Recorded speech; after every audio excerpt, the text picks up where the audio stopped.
Okay. I'm going to start by telling what I heard about me. I was born on January 12, 1921, and it was below zero, and it was at night. And my father went to get the doctor, and the doctor hesitated. My father dragged him over. My folks lived in an apartment building on 69th and Racine. And the doctor came, and I was delivered. And at that time, the doctor filled out a report to give to the county, and they put down my name as Ellis Lawrence. And after the doctor left, they didn't. My Uncle Mike and my father went to get me baptized, and when they got there, the priest says, "What's the name?" And they said, "Ellis Lawrence." Well, my father's name was Ellis, and he hated it. So they said, "Forget the Ellis, just Lawrence." And they didn't tell my mother for about a week. And then she had to go to the county and get the records changed. So when I went into service, I got my birth certificate. It had Ellis Lawrence, and Ellis was scratched out. So that's how they did it at the county. And my name was Lawrence then, but everybody called me Chuck's brother, and which the nickname Brother came from. And then that was shortened to Bud. So that's how I got the nickname of Bud. It meant that I was Chuck's brother. The first thing I remember, that my grandfather, Gerald Kavanaugh, he owned a two-flat in a really run-down neighborhood behind the stockyards. And we were living at that time on the first floor. And Grandpa and Grandma and Uncle Martin were living on the second floor. And Grandma was bedridden. I think her name was Hannah, right? Hannah. And they would fix our breakfast. They would squeeze the oranges, and they would trim the toast. And Chuck and I would run over there, up there each morning to eat the rest of the orange and eat the toast that was there. And my Uncle Martin was there, and he was single. And he would eat a big bowl of oatmeal with a big chunk of butter on the top of it. And I guess at that time that was pretty common. The building was pretty bad. It was, the buildings all had dirt basements. They weren't raised, they were just built on the ground. And there was a lot of rats. Like the alleyways were dirt, and the garbage cans were uncovered in the alleys, and it was a pretty bad neighborhood. And when I was 5 and a half, I was sent to the Catholic school, and Chuck was already going there, and I got the whooping cough, and I got taken out of the school, and I didn't get rid of that whooping cough for about a month. So I didn't go finish that first grade. So at that following spring, my mother and my father had bought the house on Honorary Street. So we moved there, and I look back, and I think what a tremendous move that was. It took us from a really bad neighborhood, which we probably would have ended up in taverns or something like that. And they moved us to a nice neighborhood on the south side of Chicago, in a nice brick bungalow. Let's see.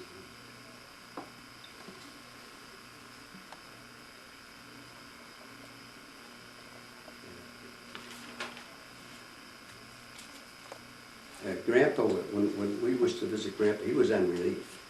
And at that time, relief was they gave him coal. They had stoves in the living room and kitchen, and they gave him coal and food.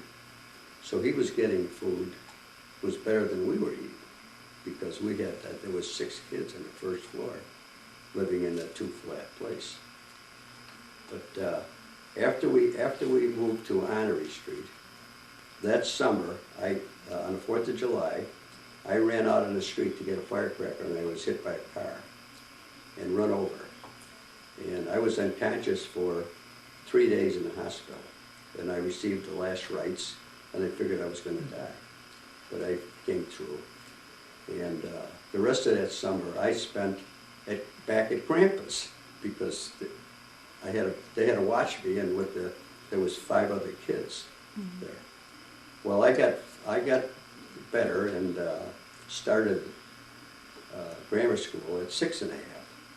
Well, right after that, my sister Rita was hit by a truck and killed. And you weren't living then. No, let me get that.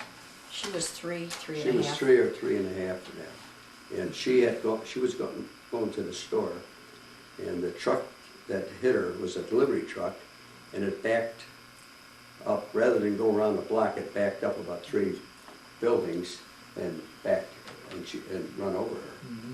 And I remember the priest got Chuck and I from school, and they said, "Don't ask your mother, where's Rita?" So we were right in the house and says, "Where's Rita?"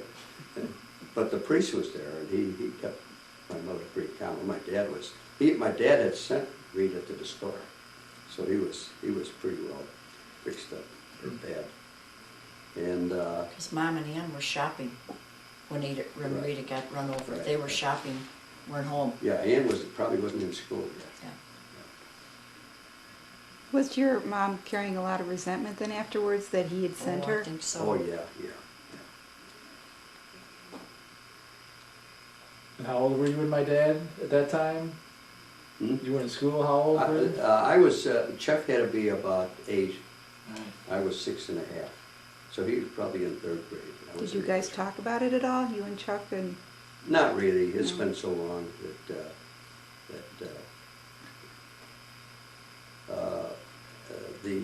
after that, my mother had Dolly, and Dolly was a twin, and who was And I'm a twin. was Dolly's Dolly Gerald. Gerald, and then 2 years later, Ron was born, and she was a twin, and that was George. George, he died. He was George because he was dying when he was born. And the doctor baptized him, and he gave him his name. Otherwise, he was going to be Robert. Right. But we lived on Henry Street, and we enjoyed, the Depression set in, but we still kind of enjoyed growing up there. You know, we didn't have money, but everything else was there. Everybody seemed to be healthy, and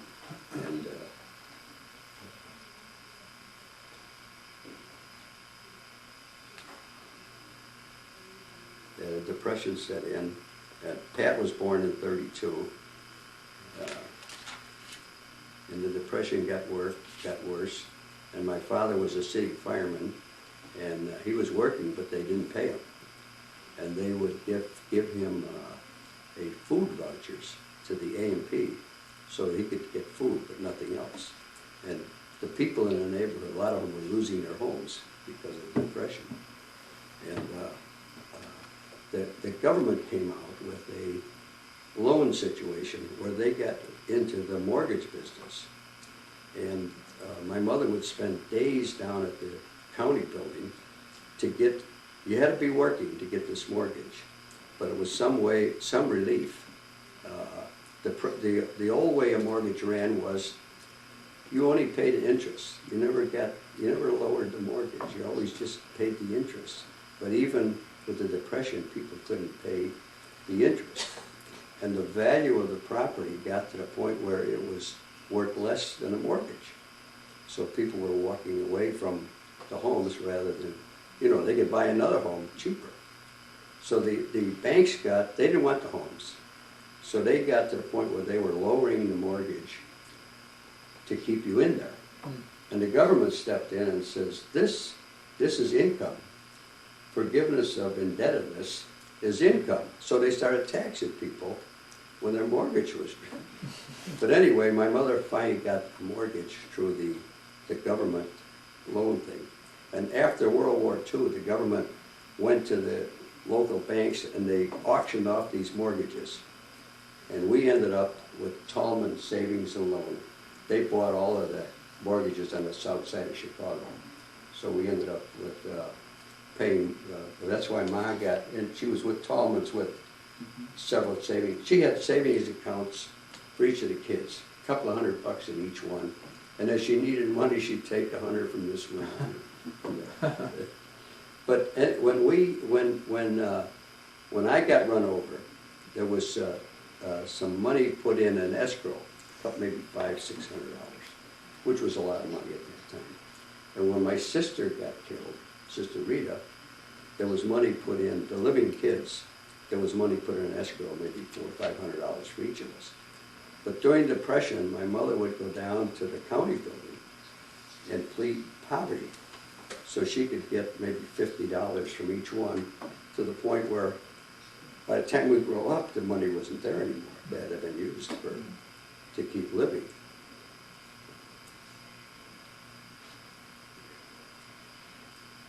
And then I think the different things we did during the Depression, like Chuck and I and John, we each had a coaster wagon, and we would go up to a distributor, and they would put a box that held ice cream bars with dry ice in it. And we would go around selling these ice cream bars. They were nickel a piece, and we would make a penny on each one we sold. So we would walk around the streets like the good humor people, only we would be yelling ice cream bars.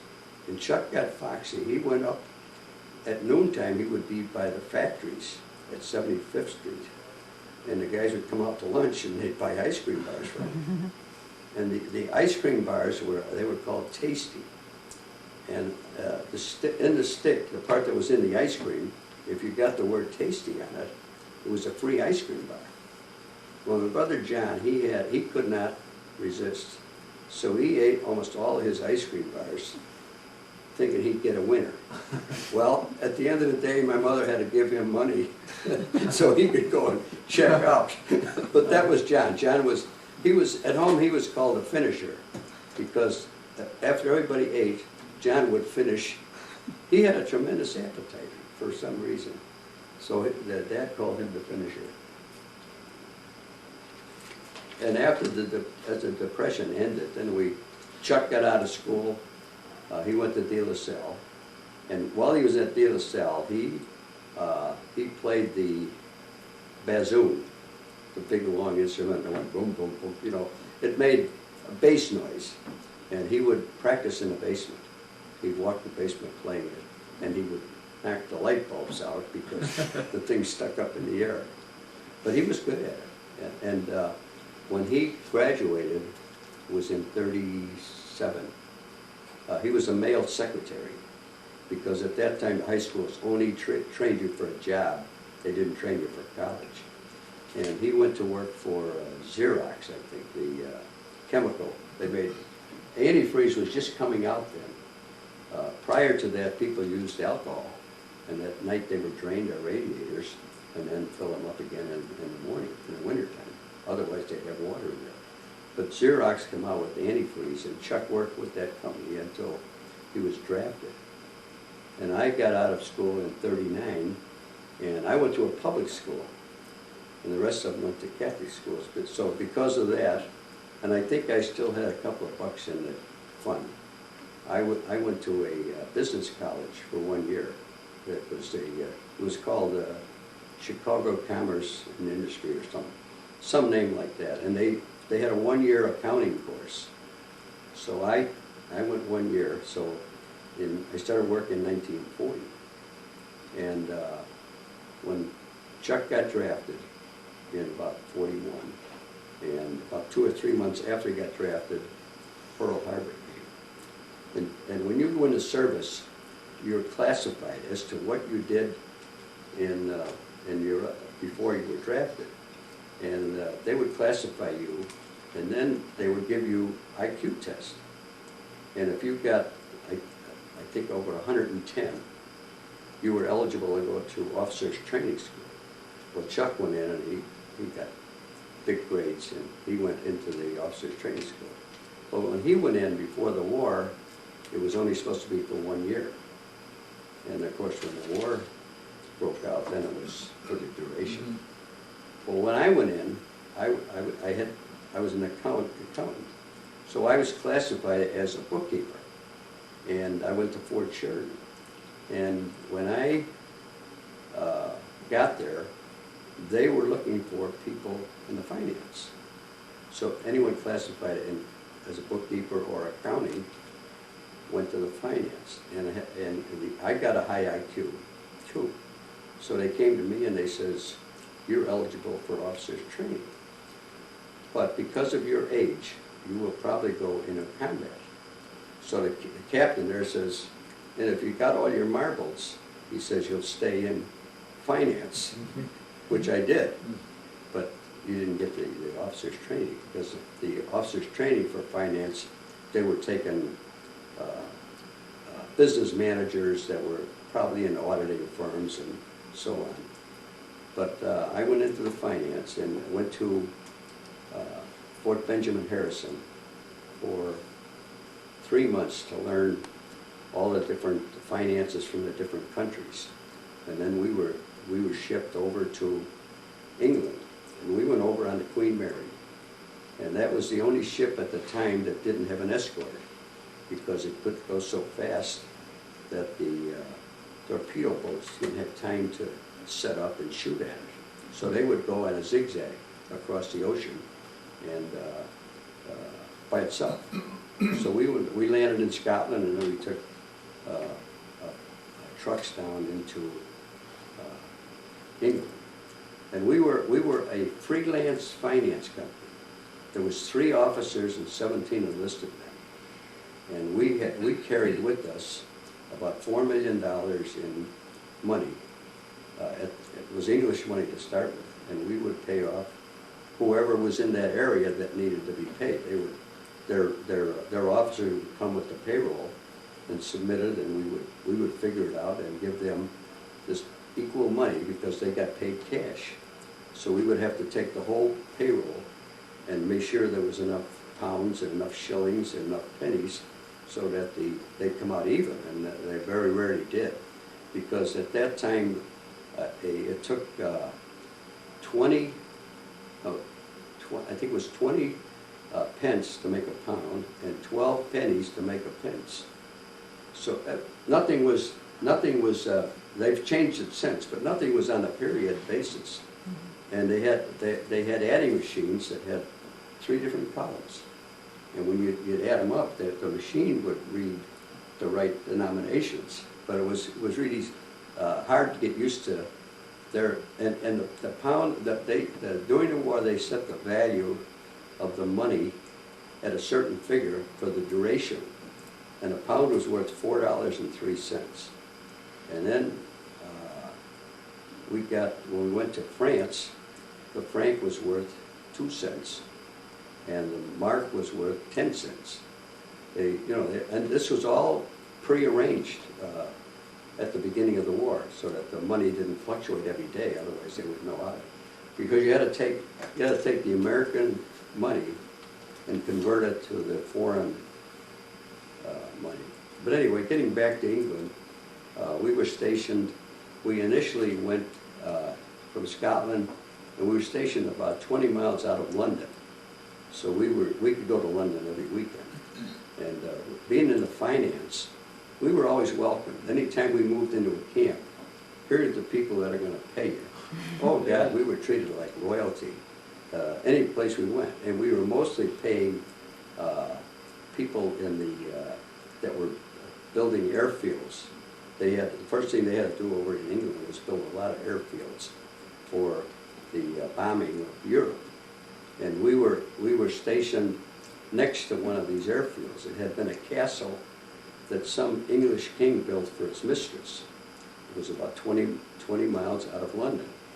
And so they put the runways on this castle. And every night, almost every night, the Germans would come over and bomb it, because near it was a river. And when the moon was out, these bombers could see the river.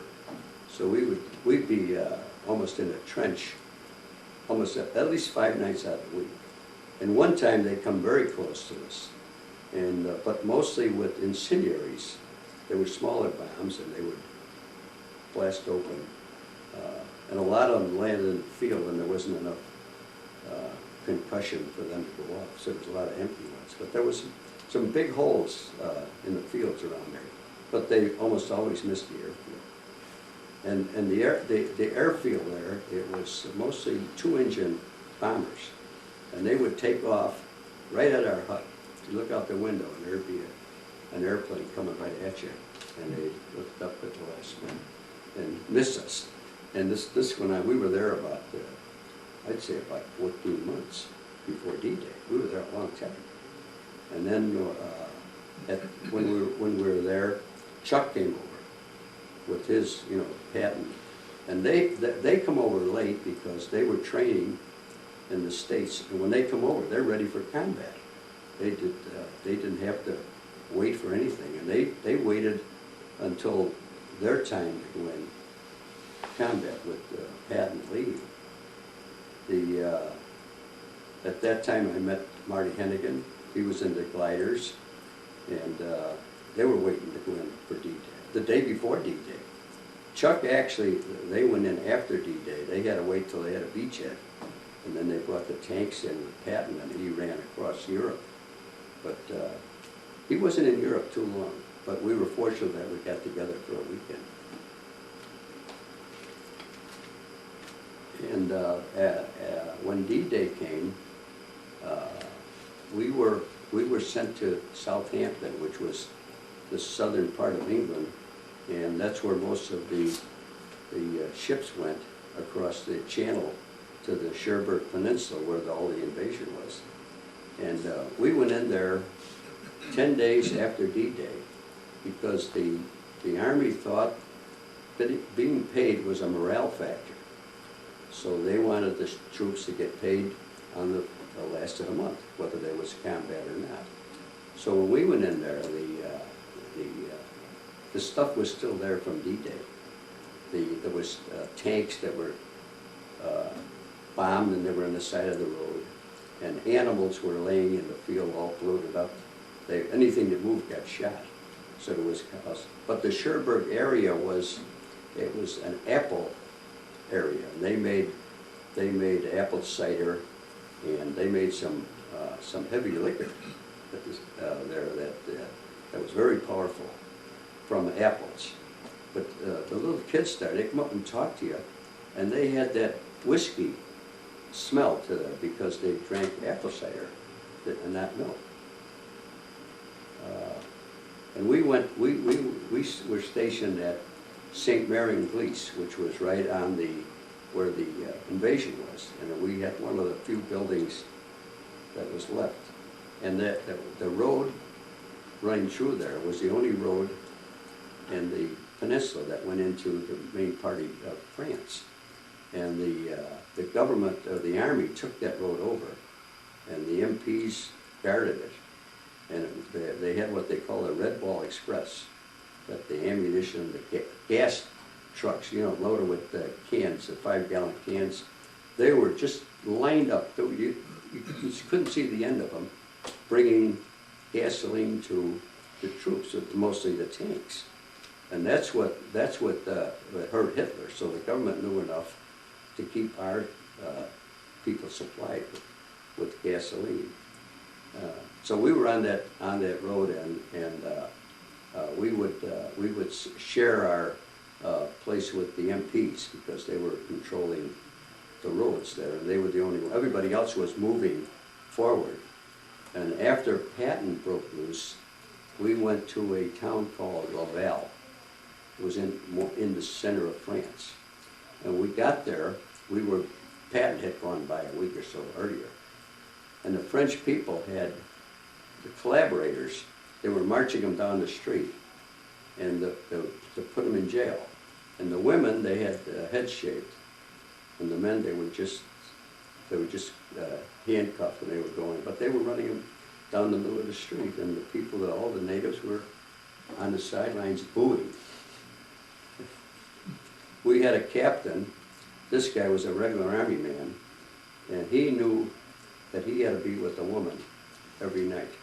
He never missed. His motto was, a night missed was a night missed. So there's a lady standing there by our barrel, and she's calling her husband in line. He's sleeping with her that night. You have to know a regular Army to understand their psychology. But anyway, he was a sergeant in the regular Army, and they made him a captain. And before we were finished, he was a major running that our finance. And then we went from there. We went through Paris, and we went to Reims, France. And there we set up. We were in Reims, France for probably better than a year. And we lived in a chateau that was owned by a champagne manufacturer. The Reims, France is the center for the French champagne. And there we, the guy that owned it, he would come over about maybe once a week or so and bring us free champagne.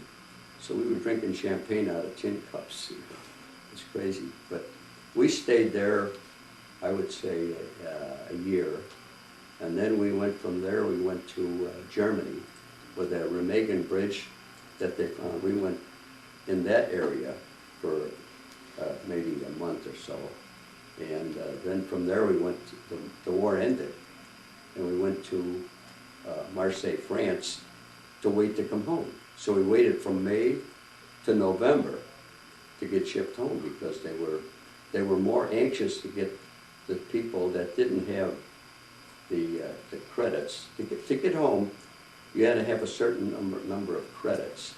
And they gave you credits by, every month you were in service, you got a credit. Every month you were overseas, you got a credit. And every battle area you were in, you got 5 credits. So we were in the bombing in England, which was a credit, a 5 credit. We were in the invasion because we were within a certain length of time. That was 5 credits. And then we were in the Bastogne area, but we were in Reims, France, which was in the area. So we had like 80 credits. We only needed 60 to go home. But we couldn't get home because they were sending troops to the Pacific from Europe that didn't have the points. So that was their priority, and then eventually we did get home. We went there. We went to Cherbourg Peninsula and back home.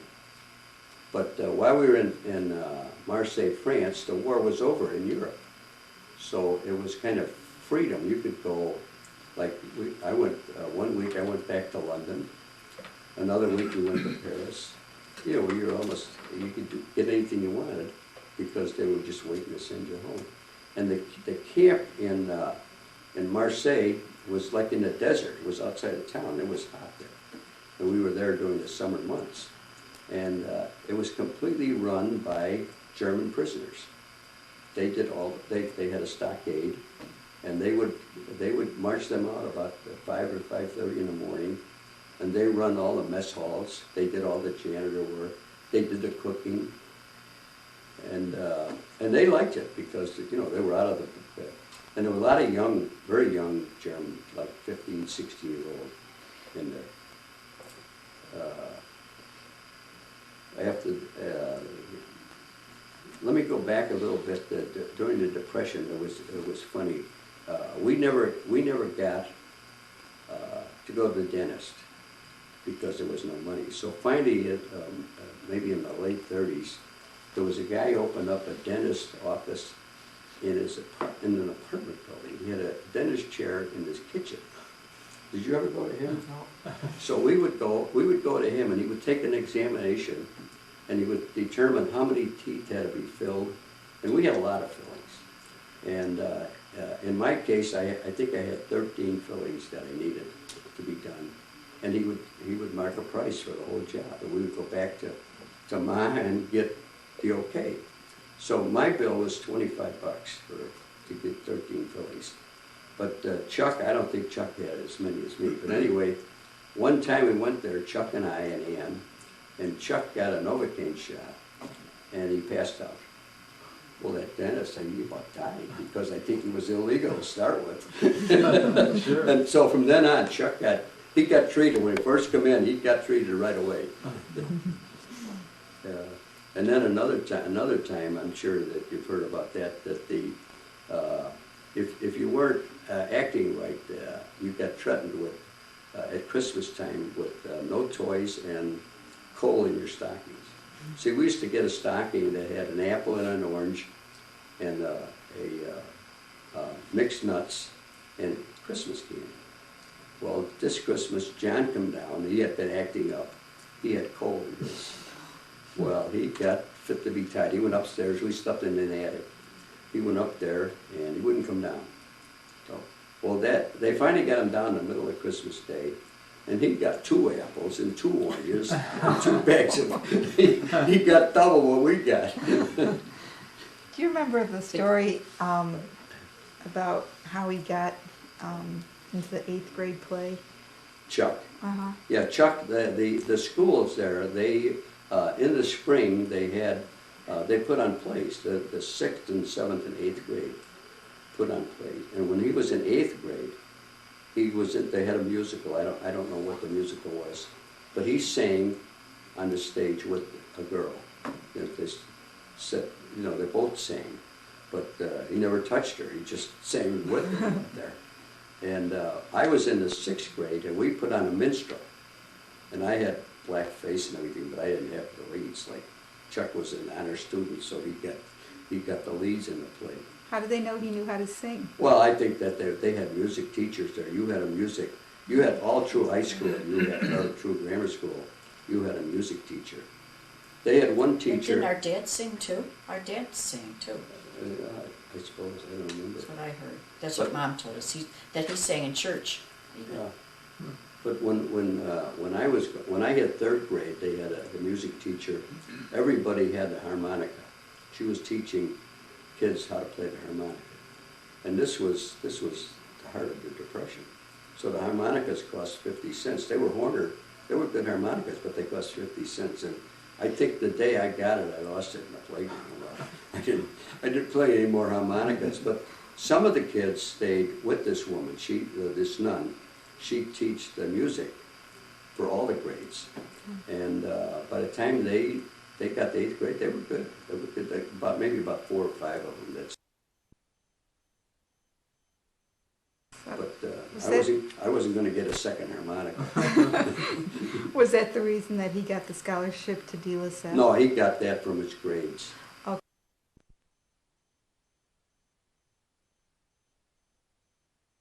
Honor student, and he, in what was it, 33 that he graduated.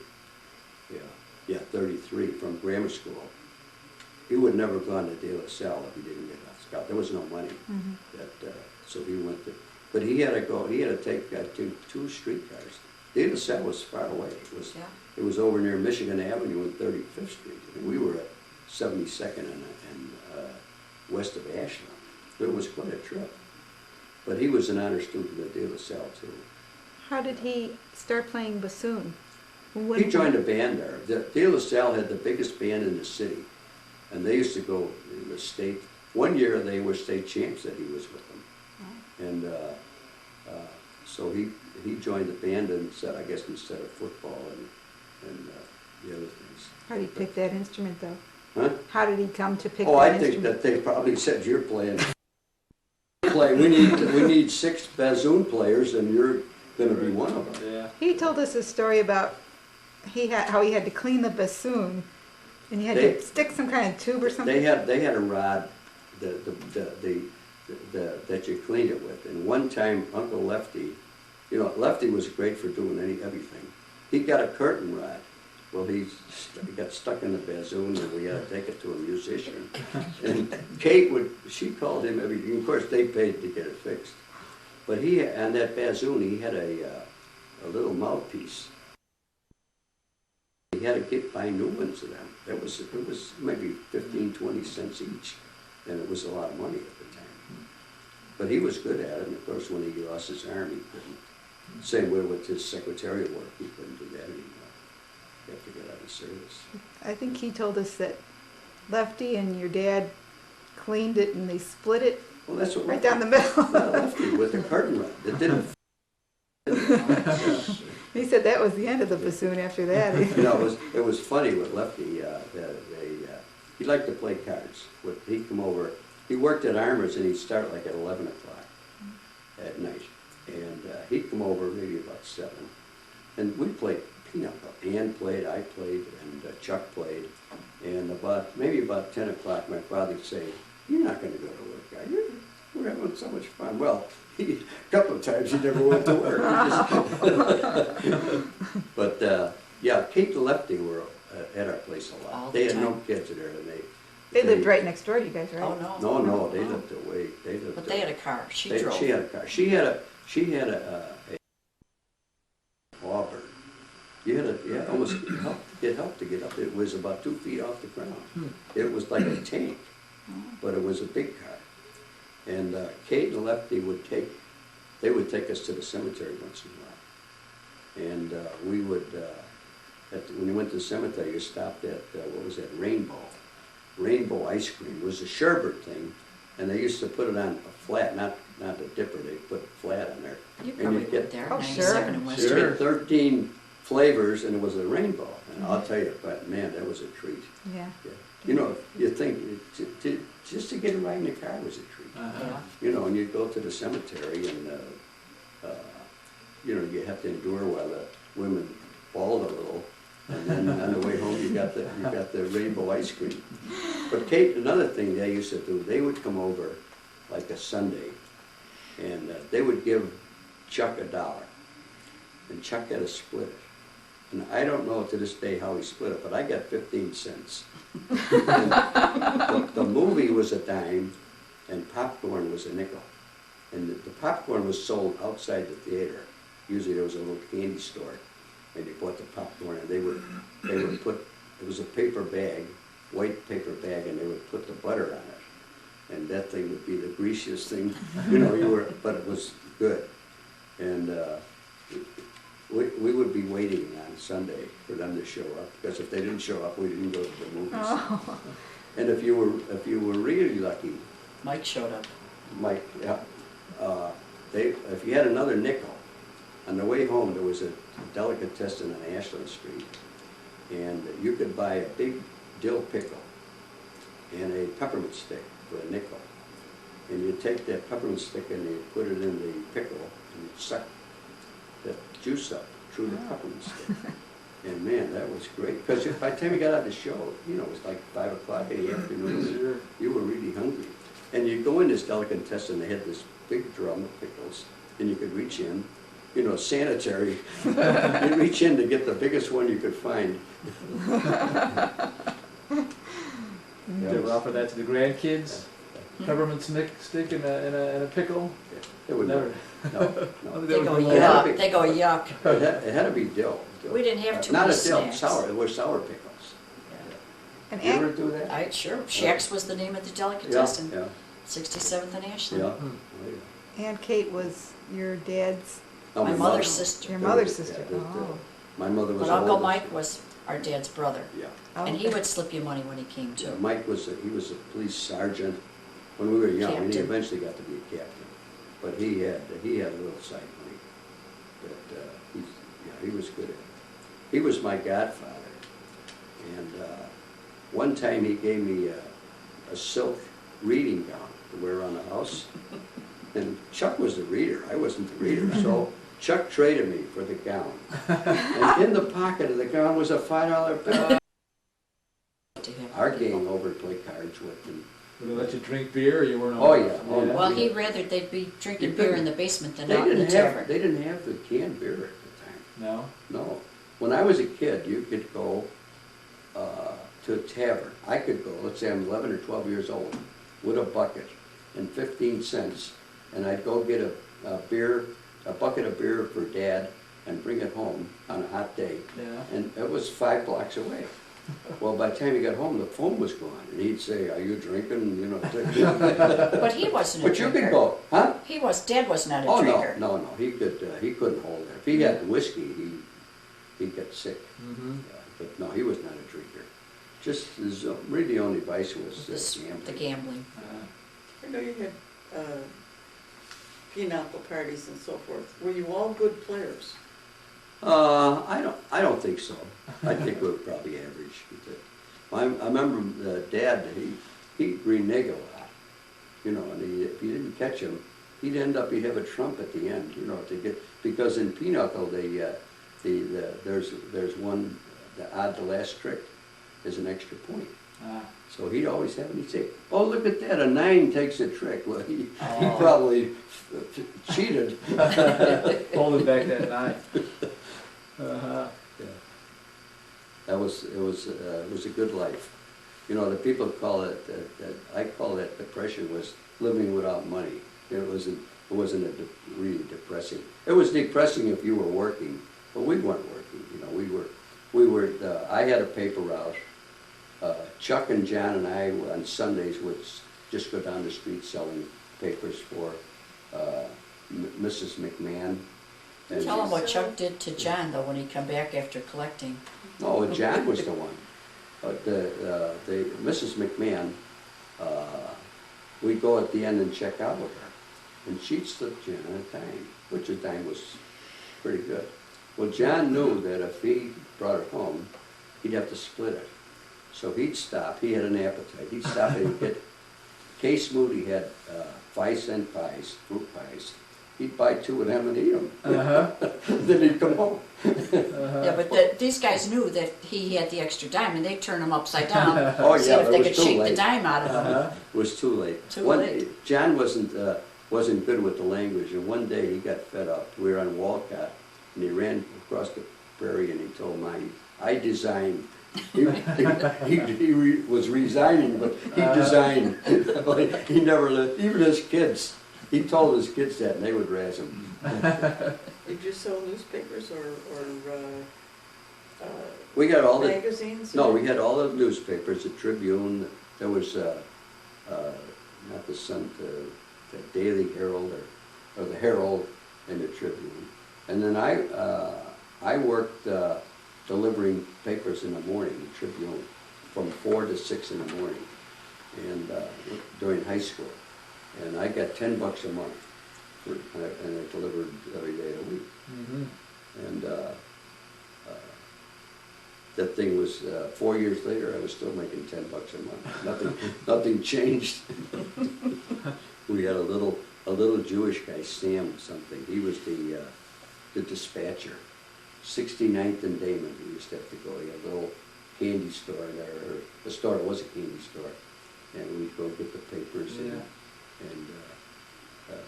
and deliver. We had, I had a bike. I had probably about 40 papers to deliver. Mm-hmm. He did the collecting. We just delivered. Uh-huh. And you never heard, at Christmas time, you never heard if you got a tip or not from No. Sam. Just got that $10 or whatever. We got the $10. And you know, I used to do with the $10, something kids don't do nowadays. I gave it to my mother. Yeah. Nowadays, the kids don't Oh, do yeah. that. Uh-huh. She looked for it. Oh, yeah, Yeah. because there was. Yeah, they needed it in those days. She needed it, yeah. Yeah. No other way of getting money. And when you came back, you did some more college, or? Yeah, I went, then I had the GI Bill, and I went to, well, before I got married, I went to nights to, had to go to work, but I went nights to DePaul. And I met Jack there a couple Oh, all of weeks. right. He was just starting to go out with Ron, I think. Did Charlie go right into working for the? Charlie never went to VA? school. No, he Okay, went to for the, the he went to VA? the, he had, with the VA, he had points for all his service. Mm-hmm. So he got the job at the VA. Mm-hmm. And I think if he'd have went somewhere else, he'd have been better off. I Yeah, think, he always steered us away from government work. yeah, I think he'd have been, he'd have gone somewhere Mhm. with the company because he was sharp. Yeah. It's very But intelligent. he was, you go to work for the government, you got security, Yeah. and I guess with all the kids. But there's only so far you can go, and that's, That's what, right. that's Yeah, what he every- told us. Yeah, everything is numbered. You know, you have if You're you're, a GSA number, right? yeah, you're, whatever your number is, you're in Yeah. that Your level. price bracket. Right. He did good, but I think with his intelligence, he would have done a lot better. And of course, with losing the arm would help him too. Mm-hmm. But, Yeah.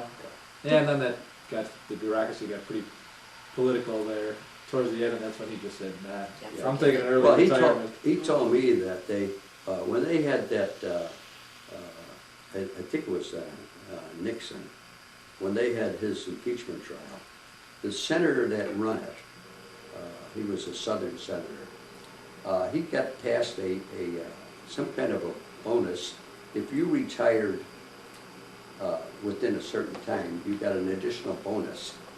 And it applied to all government employees. And Chuck, he told me one time that he would have to, going to work was about $20 a month more than staying home. Mhm. And he had to buy his lunch and his transportation. Right. So Right. it was more expensive for him to work than to Yeah. stay home. Yeah. So he retired fairly early. Mhm. Did And I how- miss how- the part where, did you guys talk about when he was injured, how he was injured? Because he's told us a couple of different versions of that now. Well, Where- we would- Of what? no, we Of what, would- how he was injured? Uh-huh. Did he ever Well, tell you? I understand he got the Silver Star twice. He had the Silver Star with the With the cluster. cluster. Oh, Right. bless. Yeah. So he got that from some action prior to that. Doesn't someone, a Pat or someone, have the write-up From the that was in the Tribune. paper at the Yeah. time he got hurt? Yeah, it's just a little 3-page thing. Well, I He guess- says that's some reporter that's, you know, Well, I coming sent up with some that, story or whatever, because he just remembers Oh. waking up in the ambulance and asking for a cigarette is what he tells Oh, us. okay. yeah. Chuck was, when he was young, he was a smoker. Uh-huh. And they didn't have cigarettes like we have today. And most of them rolled their own because it was cheap. And they come out with a Didn't little. he? Yeah, Didn't he rolled oh, some. I remember that. Yeah. And gadget. they come out with a little machine. You put the paper in, and then you put the tobacco on it, and you cranked it, and a cigarette would roll out. Uh-huh. Well, Chuck had one of those. And I he would remember make- that. He would make his own, and he probably was 19 or 20. Hmm. Another funny thing, 4 of them went together and they bought a car. They put $8, $2 each, and they got an old Essex coupe. And Collins and I forget who was in, but Reedy, and anyway, they would have this car and it would hardly ever start. So you'd see the 3 of these guys pushing it down the street and someone in there working the gears. They started. But it was one of these cars where it was a coupe, and the 2 people on the outside, they were outside.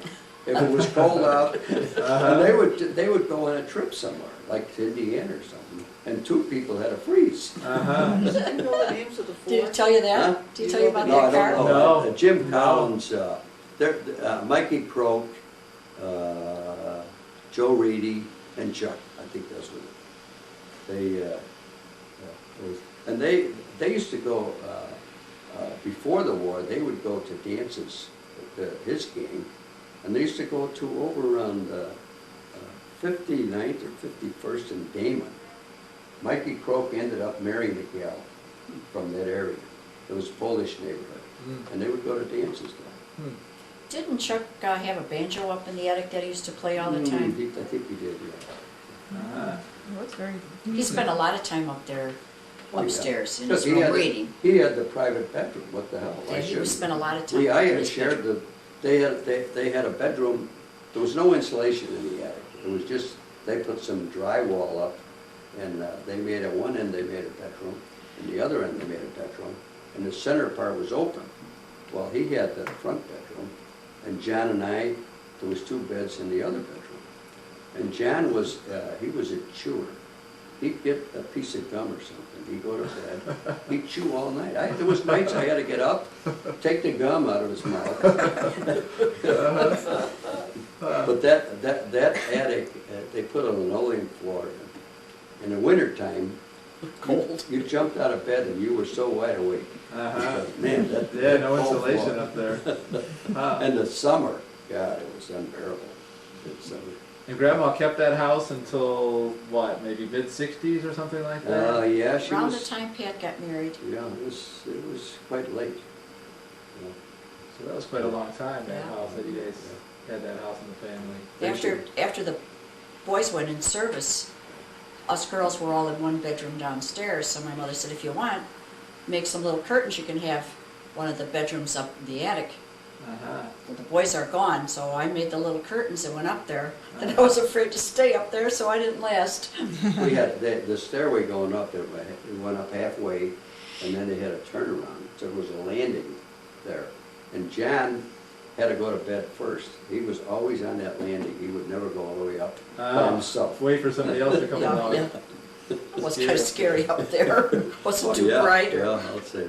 Yeah. It was funny when my father had Plus we had a mice. cousin, Wilson, and he was a carpenter. And when they built the rooms up there, Wilson used to come over and do it. And my father would help him. One day my father came down, his thumb was going in. He had hit his thumb with the hammer. Uh-huh. And Wilson came down and says to my mother, "Why don't you keep Ellis now instead?" he was more trouble. Yeah, You I know, think my he had- dad told the story about where he cracked his foot or something with the Oh, sledgehammer, doing- breaking Yeah, concrete that's or right. something. Is To Another build a coal time- shed downstairs. that what it was? Yeah, he used to buy rock chocolate, and he had a knife one time, and he was breaking that chocolate right through his hand.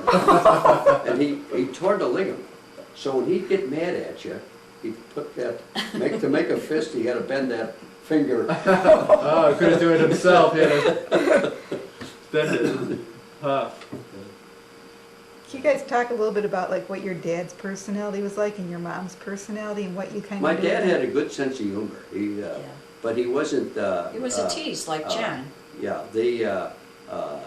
anything we gained in our childhood was through my mother. I think my dad would have been contented to live wherever he was living. You know, my mother made sure we lived in a better place, and she managed the money. And when my father was getting paid, Chuck, he'd get paid like in the morning, and he'd be working till the next morning. Well, they couldn't wait for the money.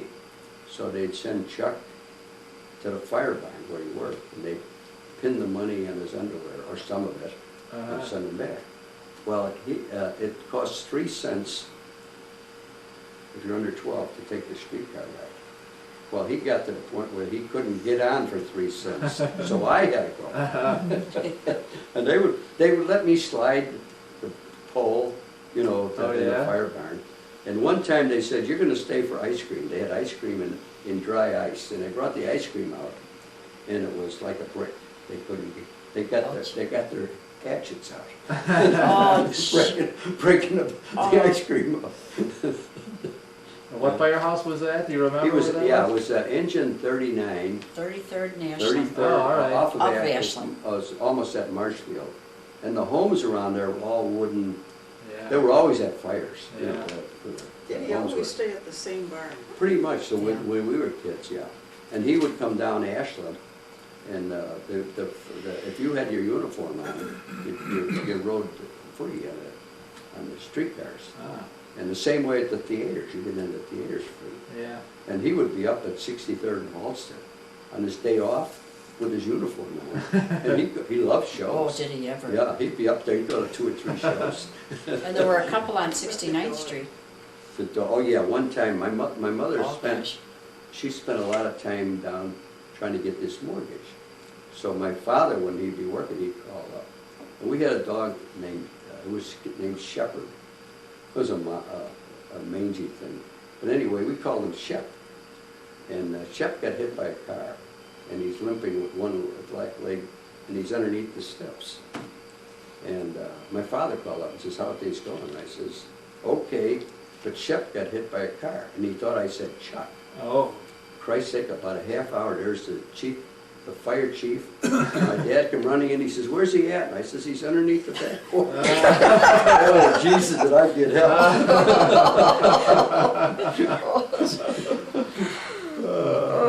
Another funny story about dogs that my mother tells is that when I was born, someone gave her a little white dog. It was a poodle. And the doctor used to come to the house then, and he said, "I would love to have that dog," because he and his wife had just lost their dog and had it buried in a cemetery even. They were that fond of dogs. My mother said, and there, she goes in, and Charlie and Bud got this dog by the hind legs, twirling it around to make it look like a snowball. So she said to the doctor, "Go ahead and take it. Take the No, dog." he said, Ma says, "What's the bill?" And he says, "I'd like that dog." My father got him. The fire barn, they were always giving him dogs because he had kids. And, Dogs and ice skates. Yeah. And the doctor told her, he said, "That dog should be fed, Chicken. white chicken meat. And he was gonna get the chicken meat at our place. But they had, back there, we were on the old home at 48th Street, they had a collie. And the collie, somehow, it got sick, and someone told them, you gotta feed that dog cooked rice and raw hamburger mixed together. That dog, I swear, could eat that hamburger and not eat a grain of rice. Oh, wow. They didn't keep him too long either. Mm-hmm. What was your dad's personality like, besides being a humorous person? He could be strict. Oh yeah, oh He yeah. could be strict. But my mother was. She was the strictest. She ran the house. Yeah, she had a temper. Our dad was a great cook. Yeah. Oh yeah, yeah. He loved to cook, and he loved to make sweets, caramel, popcorn Oh yeah, balls, and fudge, taffy, and fully, caramels, we were, and you know, and caramel, or what they. taffy apples too. We made Taffy apples, but the the popcorn balls. popcorn balls. Oh man, they were good. Yeah, Yeah, he'd yeah, love to do yeah, that stuff. He was always doing stuff like that at night. Chuck used to make stuff like that. And one time, when he was reading these books, he'd finish a book, and Jim Collins, maybe about a half block down, he was a reader, so they would change Mm-hmm. the books. And Chuck would try to send John down there, and John would say, "What are you going to give me?" So this one time, Chuck says, "I'll make you some fudge." So he got the pan out, and John took off, but John waited outside and looked in the window. Chuck put the pan back. I cut it, running to the house. He wasn't going to be jumped. Yeah, it was always, they had these cowboy magazines, you know, like you get in the drugstore, Yeah. and mystery, Gray. and they'd read the thing in about a half hour. Mm-hmm. But he and Jim Collins used to trade all the time. When we dated, I don't know how your dad was, what your sisters dated, but when we would date, he always made sure he was reading a book in the living room when your date came, Uh-huh. pretending he was reading, and then he'd look over at the book, shake hands with whoever your date was, and by the time they walked out the door, they were like, you know, I mean, he would really shake a hand. Now, did he walk you down the aisle when you got Yeah. married? Mhm. Was that pretty much the same with all the? Yeah, with Yeah. the 3 girls. All right. Yeah, gave us away. And my first experience at ironing, that's how I learned to iron as a kid, was when Charlie and Bud came home on their furloughs. We had to iron their hankies and their undershorts and their t-shirts. Mm-hmm. That's how we learned to iron. Ann could do the shirts. My mother or Ann could do their shirts, but we had to do their underwear and their hankies. Yeah, I That's was how we learned to iron. for 3 or 4 months I was in Indianapolis. So the Monon Railroad ran from Indianapolis to somewhere in the south side. And I could get on that and get home maybe in an hour. So I was home a lot of weekends until I got shipped overseas. Mm-hmm. And at that time, Ann had little Ray. And one time I was playing with him and he urinated right on my army outfit. Uh-oh. There were no dryers then, it's just the wringer washer. I used so to have to get like 6 o'clock Sunday night, get over on the east side somewhere and get on the Monon back. But you could, Yeah. we were in the finance and you could get maybe a Friday night, get out of there and come back Sunday night. And Charlie didn't get home too much when he was in the service. No. Because when they trained in the tanks in every kind of climate. Yeah. He was in the New Rocky York. Mountains. Yeah. He was up in New York in the cold area. Buffalo. And when Dad died, he was in the desert. In the Yeah. desert, Needles, in California. In California. And And so he had a heck of a time getting him home from there for the it took- wake. Yeah. It took Yeah. a week. He was, Yeah. Dad died on Ash Wednesday, and he wasn't buried until that Monday or Tuesday after, waiting for Charlie to get home. Yeah, it was, because I had gotten a week from the Red Cross, and I needed to get another day Uh-huh. for the funeral. And when I got back, the guy that was in charge of it says, "You're AO." I said, "No, I'm not." I said, call the Red Cross. They okayed it. Uh-huh. But that was the only time that I ever saw our father cry was when your dad went back from that furlough to California. Kate came and picked my mother and your dad up to take them to the train to go back to maneuvers. He had to go to maneuvers, I guess, wasn't it, in California? Yeah, And my father's sitting in the front window, and he's recuperating from other injuries that he had. And boy, the tears were just rolling down his cheek, and he was dead like within a week He later. knew maybe. My- He had a premonition, I think. Yeah. my dad was in World War One, and he was stationed in Long Island, New York, and people at that were dying from the flu. They had a tremendous flu in World War One. It killed more people than the war did. And he was working somewhere there in the Army, because we have pictures of him in his Army uniform. In New York, He was in New York. Mineola. I don't know if he got overseas, but he was in Long Island, New York. And I think in some hospital unit or something. But the flu then, they just didn't know what to do. People were dying Yeah, quite a it bit. was real bad. But my father, he was hurt at a fire. He was at the stockyards. And he and another guy were on the roof. And the roof gave in, and he fell through and onto some big metal drums, and on his knees and his ankles, and other guy fell on top of him. Got the guy's name, he looked like, Oh, he was just like, heavy, big, heavy he guy. looked like Edward Arnold, a movie actor. He looked just like him, big, heavy guy. And Dad, he was they put him in the hospital, and they put behind his ankles, through the skin, they had a rod, and from the Like rod big they had spikes. pulleys. And he was laying up with both legs, and we used to go visit him. This was before I went in service, and before Chuck went in. Before the, yeah. And he was in there quite a while, and they kept breaking the one ankle and resetting it. He went through. Wasn't healing. And you know, he smoked cigars at the time. He used to always smoke cigars, but used to bring him cigars, and they had to. He had to have a bowel movement every day. If he didn't, they gave him an enema, which he hated. So I used to have to sneak him X-Lax, so he could take his own. You'd have to do it in that position. Yeah. But when he got out of there, his ankle, he walked almost like a cripple, and he never did get that ankle, even when he died. He had that ankle thing. How much longer was it after that accident that he died? It was about 2 years. 2 years, but it took him about that long to get to the point where he I just had remember like a one time cane. taking him to the White Sox ballpark. He played ball when he was younger. This is before he was hurt? Yeah. No, when he was When he was hurt? Because Chester Young, a Chinese friend, he had a car.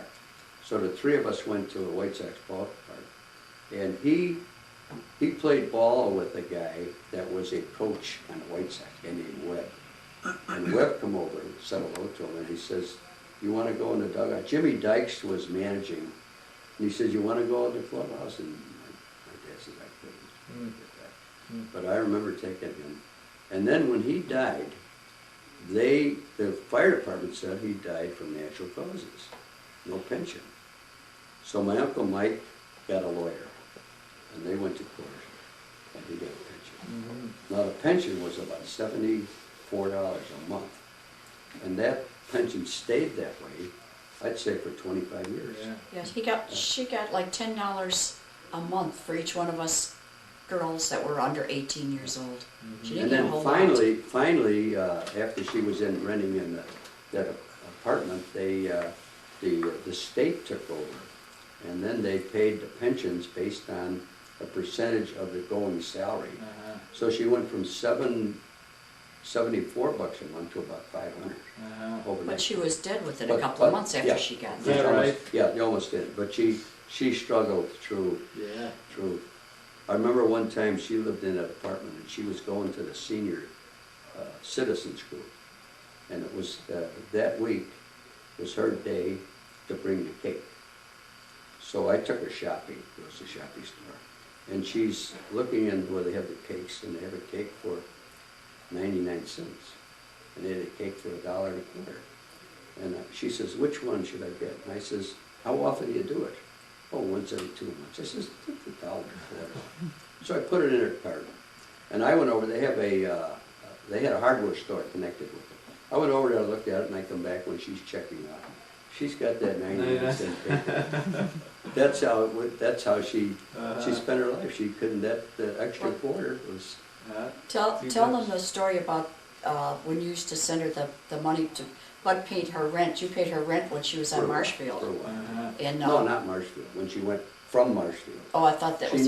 She said she had to get a side job.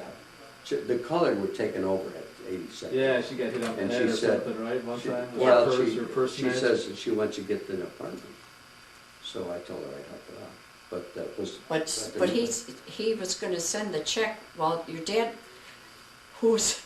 my mother was honest. Your dad was as honest. So they call him up and they say no, they can't accept the check. Is that how it was? That they needed cash because she'd have to declare that on. Oh. But you don't remember that? I remember you saying that should have been. Him that should have been the priest. Yeah, right. Oh, I always used to say it. You should have been a priest. But he had 11 kids, so I guess he should have been a priest. Yeah, the collie wasn't there. But he was, I'll tell you, this guy, he wouldn't. He was so honest. When my yeah. mother died, and Charlie handled her money, which she didn't have that much, but what she had, he had that down to the penny. Uh-huh. Oh, What yeah, her bills yeah. were, what he Yeah, he paid, gave us an itemized statement. and gave every one of us an We all itemized ended statement, up, talking about coming out right to the even. penny. We all ended up with about $500. Is that Yeah. right? Now, that's coming as close to even as you can get. Uh-huh. Yeah. So you notice what she, the And kind of with money she had. with my $500, because I used to like to sew, and I always had just a Kenmore sewing machine. She always said to me, "Someday buy yourself a good machine." So Uh-huh. with my $500, I went out and bought a Bernina Yeah. sewing machine, which to Did this you, day still works Did you ever perfect. get away with that? I sure did. Huh? Sure I guess did. Grandma took a insurance policy out on all you guys. Monumental life insurance. Does that ring any bells? No. No? She had. She had one on my dad, and the company was still around, and my mom went over to Fort City and filed it, but she hasn't gotten any money yet from him. It's like, I think $1,000 or something yeah? like that is basically what it was. I think she did have one on me, and then I took over the payments for a while after we were married, then I just let it Yeah. go I by the I don't wayside. remember. any. No? No. Yeah. Monumental, I have Yeah, that. yeah. That was You it. guys- They're still around. She had at the Tallman Savings, because that was the mortgage was, she had a bank account for each one of us. And if she needed money, she'd take 50 out of this one and 50 out of that one, and so on. So when she died, there was like 5 or 6, I think a couple of bonds. Somebody had bonds and not a checking account. It all come out to about $500 each. Yeah. Which was. Which was great, because she didn't have that much of an She didn't have income. any- She had no income really. And didn't she also, when you and Charlie were in service, if you sent her money, didn't she build up, She wouldn't spend it. She wouldn't spend it When on I us. got out of service, she gave me, she I was gave each sending of her them their like money? $30 a month, and, you know, the kids were home, I said, to spend it. Mhm. She didn't spend either She one. had it. Had it ready for you when you came out of the Yeah, service. both huh? of them. Yeah. Yeah, Uh, it was- She could squeeze them, Oh, yeah. I'll tell you. You know, it was amazing how she could take a pie and slice that pie. So everybody got the slice, and there was enough left for my father's 10 o'clock snack. Snack, yeah. uh-huh. And you didn't get a big piece, but everybody would watch to see who got a bigger Oh, piece. God. And the ice cream used to come in that brick, and they could cut that, Yeah. oh, man, right to the inch, quarter inch. That takes practice. Oh, yeah. Oh, yeah. Oh, yeah. So you lived with like her parents, that old house, the old frame house, the Kavanaughs. They still lived in that house, her parents? Was Her mother died, I think while we were still there, Hannah Kavanaugh died. And she did. had a form of Parkinson. Yeah, That's Because what she died of, which is good for you guys to know Yeah. for your genealogy. my Uncle Martin, he was single then, he had a car, he had a Ford Model T or something. So we went to the funeral, and Chuck and I, and Martin, and when the priest said his prayers and everything, and before they lowered the coffin, Martin grabbed Chuck and I, he says, "Get back here," he says, "all the daughters are gonna try to jump in with Grandma." Well, sure enough, they started lowering the caskets and they made the old fakearoo thing. But he knew it was coming. Oh, gee. And I don't know, Gerald, the grandpa, he lived quite a while because I remember when I got injured, I went back and spent the summer with them there. But Martin had then left, so he was living by himself. Uh-huh. So I don't know how long he lasted after that. But I think he was. And what did he do for a living, do you know? He was a bricklayer, wasn't Yeah, he? he was a bricklayer, but. And he when we came over go- from Ireland? Yeah, he came from Ireland. And His Hannah whole came family. over from Ireland? They came Yeah. over together. They were married. With his when they came mother. over. No, they No. weren't married. They got married at St. Gabriel Church. I Which- have the which copy was- They of came their, over together, but they weren't married. Yeah, they came over with, his mother came as chaperone. All right. And then they got married here. yeah. And But his brother came and there was Yeah. several. Ah. What about your dad's dad, Gustav? Do you remember him at all? All we know about him was that he was worked in 1860. He was in the census, the Chicago census was with the railroad, wasn't he, or something like that? Lived with a family called the Kleins. That's, we got that off the microfiche Yeah, down at the yeah. library But downtown. he lived to like 19 something, right? 1930 or something, Gustav? She outlived him. His Grandma. my His grandma. wife? Yeah, she was a Heffernan. And the Heffernans lived in that area. There was a bunch of them lived in where the grandma lived because Bill Heffernan was our age. We'd go over to 72nd and Ashland and play pool, and he'd be over there. He was about the same age as Chuck. But there was a lot of Heffernans over there, and the Dolans, they must have come out of that side of the family, the Heffernans, because they were. Yeah, Irish. she was related to the Heffernans some way, yeah. And Pat's still trying to get information out of Vera Dolan, you know, because they lived across the street from us growing up, the Dolans, and they just had the two girls. And But they you don't didn't recall have- Gustav being alive or anything when you were... Oh, yeah. I don't remember. Oh, yeah. Oh, Do you? yeah, I did. Oh, yeah. Yeah. Yeah, we used to go Well, over he, there. they, And she used to, his mother, my dad, when he on his day off, he always went Yeah? to see his mother. And Mike was a policeman, and Mike would go maybe once a week.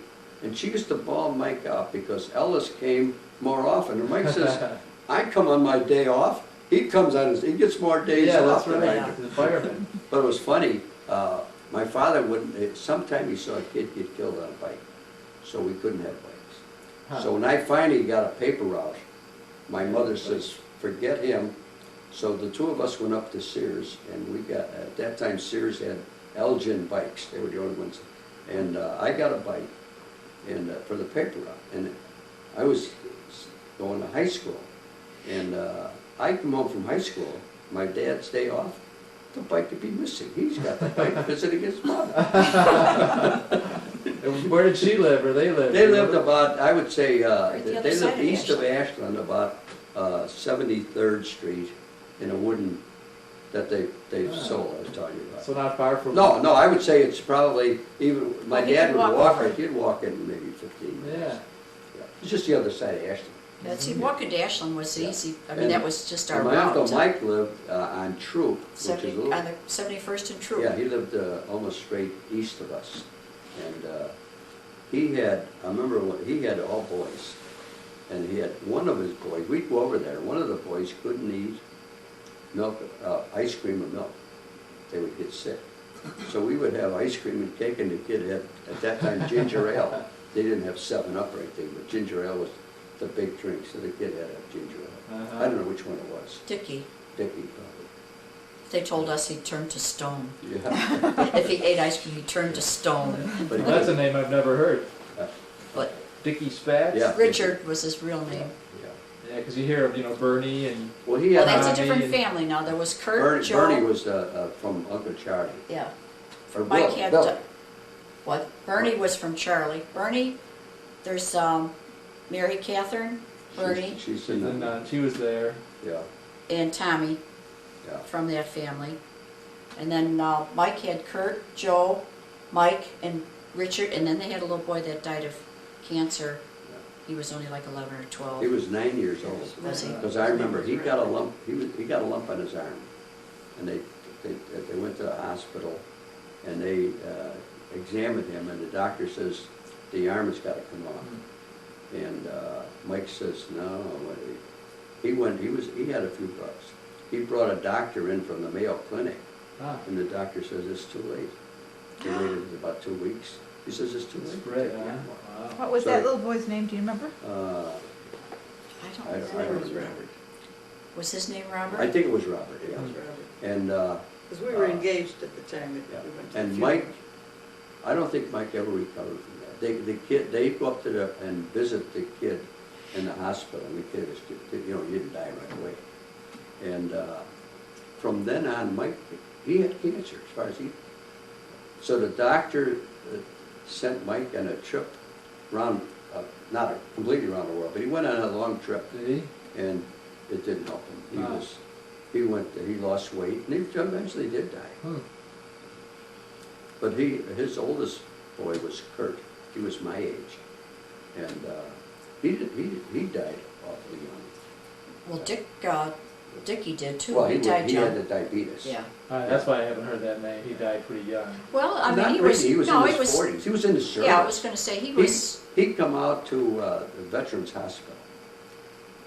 He had kidney trouble because of diabetes, and of course he had the same last name as Chuck.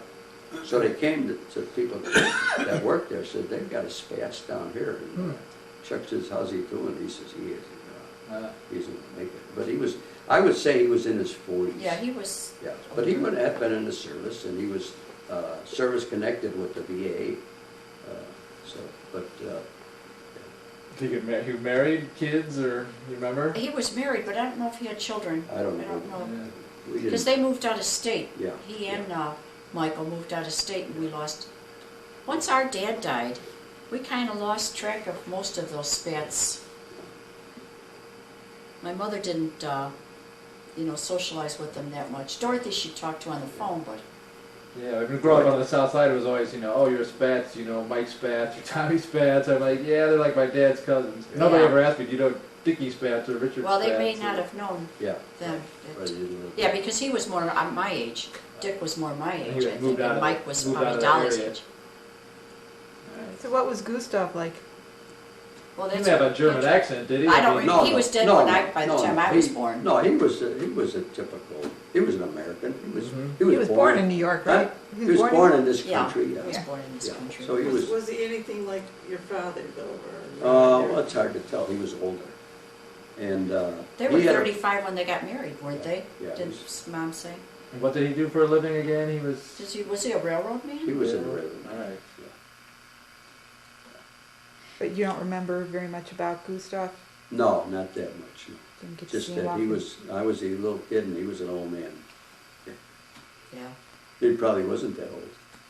But I know Gerald Kavanaugh, he lived in the middle, until his middle 70s or something like that. He was, for that age, that time of life, he would live to be old. But And that most was the people- grandpa that you guys knew? That's the right, best. from my mother's side, yeah. Mhm. But my father, his mother, she was Irish, but his father was German. Right. So his mother cooked German dishes for him. And when we were young, my mother would cook a lot of German dishes for my father. She learned how to cook them. And one of them was pickled pig Oh, hearts. he'd have that crock on the Yeah. back porch Oh that man, stunk. you could smell that for 3 blocks of it. But he liked, he used to stop at Hillman's and Stop and Shop shop. downtown. Yeah, sure. And he would pick up like Limburger cheese, little things that he, Remember? none of the rest of us would eat it. Uh-huh. He told us Limburger cheese was something that was digested before you ate it. Probably true. But he would get, also he'd get some chocolate candies and Oh. like the Fannie Mae stuff only from Hillman's. Uh-huh. He always had candy in his pocket when Yeah. he came home. One time we were playing hide and seek, and I hid in their closet, and I bumped up against a soup coat, and I heard a noise, and I reached in the pocket, there's chocolate candy. I ate a couple of pieces. But he was idea. Of course, when you got the 7 kids, you're not going to Is that where you get it from? Yeah. Sure. He would get the big, thick Hershey bars and put pieces of it on the ledge in the basement. And you'd have to go down and pick the clinkers out. It was Yeah. coal stove, and they Yeah. take that out. And you pick the clinkers out. When you got through with your job, you got a piece of that chocolate. That was your reward for. Oh, that was the days when you had the furnaces. You know, the furnace, you had to be an artist to bank a stove so that the fire lasted overnight. And we never had any artists in our thing, so in the morning, that place would be cold. Someone had, usually my mother would have to go and start a fire in the furnace. And then finally they got what they call a stoker. It was a box, a metal box outside the furnace. You put the coal in there, and it had a worm type thing that would feed the coal into the furnace and drop the coal on the fire. And then that would do that. You'd regulate the speed of that, and that would keep a fire overnight. But the ashes you had from that fire, they would take the clinkers out and mix it with new coal, wet it down, and then burn that again. But eventually she converted to oil, right? I mean, No, I think But that A was gas, still- wasn't it? yes. I think it was gas. Yeah, I think she converted to gas. But we built, in the basement, we had a shed that held the coal. And they bought the coal in summer because the coal companies had big sales on in the summertime, so they got a lower price. So we would order 12 ton of coal, and the shed held 10. So we would be trying to get that. The first couple of ton was easy. It just, they had a window, we had a gangway, and there was a window. You wheel the barrel in and tip it in there. But then as it filled up, you had to get in the shed, shovel it up to the side, and then when it got full, you almost had to lay in there to get the stuff into the ceiling. And they had, the doorway, they just had planks. As you fill it up, the coal would hold those planks in place. So you'd have to run in every so often and put another, there were 1x6s, maybe about that long. And then when you try to get the coal out, you had to go up to the top and get the coal out. And then you had to take the ashes out to the back where they picked it up, the garbage people picked up ashes, you know, as part of the garbage. So that was someone's job. And then the damn basement would get all dirty from the coal, and that basement had to be cleaned and whitewashed. Isn't that where you guys had all your parties? Yeah, but I Well, think then they the eventually furnace built was a- gone. That coal thing under the back porch. Yeah, yeah. That's where he hurt his foot with the sledgehammer. They, under the porch that stuck out, they built that bigger room, which was about 3 times the size of that little coal Yeah. cellar. So, But the people that had money, they would get their coal delivered and put in, they used to bring the coal in sacks on a truck, and the guy would put one of them on his back and bring it and dump it in. But we didn't, there was a lot of muscle around, so they dump it right on the street in front of your house, and then you shovel it in. So that day was a miserable day. It was always in the middle of August somewhere. People's coal, I think, coal. I don't know. Grogan. Grogan, that's it. Grogan's coal. Grogan or Grogan, yeah. But they used to run those big ads, buy your coal now and save so much a ton. You know. I guess Charlie built a bar in the basement? Yeah. Oh, yeah. Yeah, oh, yeah. I was That was asking him about his little projects and stuff. He just said he saw some wood lying around and, Yeah, it was a good bar. It was well used. was he handy before that? Did you Uh, learned any yeah, I would carpentry say, from your yeah. dad, or? If you could get him away from reading, you know, his time was, you know, his gang would come over, they'd stop at our house. You coming with, Chuck? He'd be, yeah. When you coming? You know, to break him away from that. Yeah, one more page. Yeah.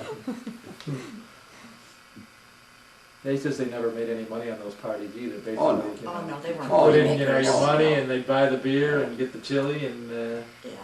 come out We even, had- and everybody was happy. Yeah. We had a party one time at somebody's house, I forget what it was. and it was some of the girls' houses. And the father said, no hard whiskey. We says, okay.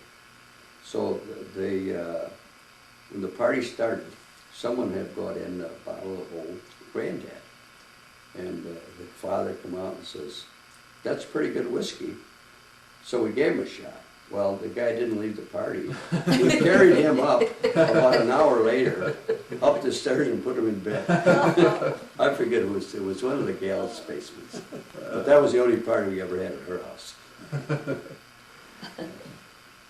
I think we're just about ready to run out of tape, you guys. Okay. All right, so I think you got a lot there. We do. Well, there's probably more we can do tomorrow if you guys want to. I don't know. But, Do you have any other?